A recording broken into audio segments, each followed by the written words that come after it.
Hello everyone, welcome back to the Sports Ball Podcast. Jersey Joe Archino back here, and as most of you know, I was the New York Giants beat reporter for 104.5, the Team ESPN Radio Albany this season, so I have a very unique perspective on the inside for the New York Giants, and obviously today was a big day as Ben McAdoo was finally introduced as the team's new head coach, the 17th head coach in Giants franchise history, and overall, when I watched it after I just kind of said, he owned the room, and I think when you have a new head coach and he has his first opening press conference for the first time, that's all you can kind of ask is, does he own the room? How does he appear? I don't think he appeared nervous. Now, did he avoid many questions? Absolutely, but I don't think that's a sign of being nervous. I think that's a sign of trying to show that you're in control of things, trying to show this is the way that I'm going to operate. I'm not going to release this information. Even with Joe Philbin, who it seems like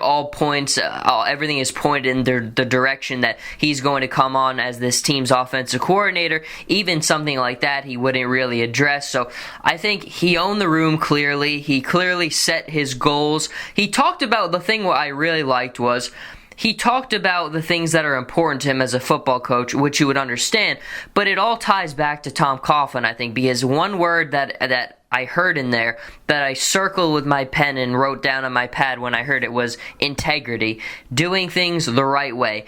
That's one thing that in his final press conference saying goodbye, Tom Coughlin stressed, doing things the right way. He said it 2 times, Coughlin, and I heard similar echoes of that with Ben McAdoo. And I think if there's anything that Coughlin did and wanted to do, it's leaving that impression on a guy like McAdoo is you have to do things the right way, and integrity is a big part of that. I mean, Coach Coughlin talked about teaching players virtues that will last a lifetime. I think having somebody like that, clearly, you could see he had an influence on McAdoo, and I think his presence will still be in that building. Even McAdoo talked about in his press conference, keeping the clocks 5 minutes ahead of time. That's Tom Coughlin time, kind of to pay respect to him and everything that he meant there. And clearly he has the mentality. He talked about, he understands the pressure that comes with a place like this. And he said, look, this isn't for the faint of heart. New York is a big boy place. There's a lot of pressure to coach here to win right away here,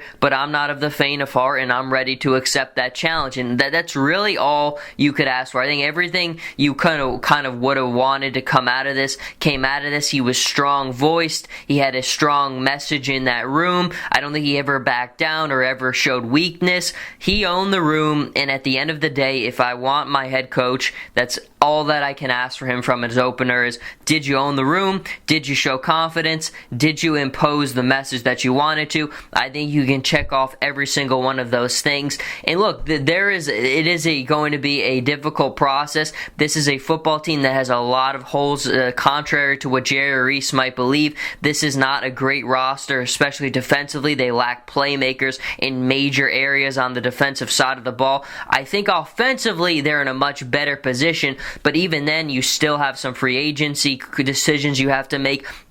Victor Cruz's health, his status is still up in the air. What is his future with the team? I still believe that they need another big receiver to help complement Victor, a guy like Odell Beckham Jr. It can't be a one-man show like it was again last season. So McAdoo has a lot of questions that he has to answer. There's a lot of decisions that need to be made for this team, but I think you look at the division as a whole, the Redskins clearly showed strides. It seems like Cousins might be the guy for them. I think the Cowboys getting Romo back, again, he's as talented as they come, but still his health has always been a big question mark, so there's some uncertainty there. The Eagles are kind of reloading, and they could look like a completely different team, so it's not impossible to believe that Ben McAdoo could step onto the field next season and have the Giants in prime position to win that division, but again, there are a lot of questions that need to be answered. I think the number one one thing is that staff, how will it come together? It seemed like the reports were right away that there really weren't going to be that big changes on the team.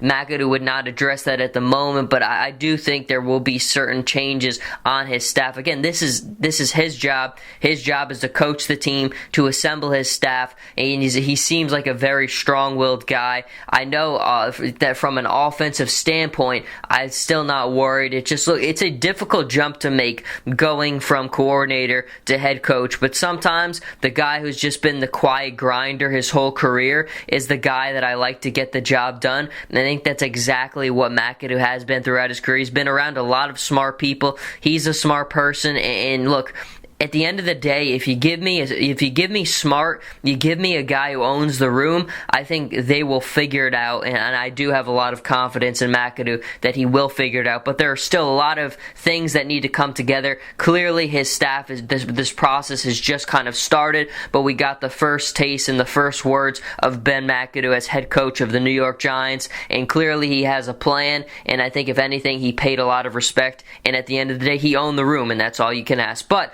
until next time, Jersey Joe Archino here with the Sportsball Podcast. You can follow me on Twitter at Joe Archino, on Instagram Jersey_Joe_Archino, and we will be back next time.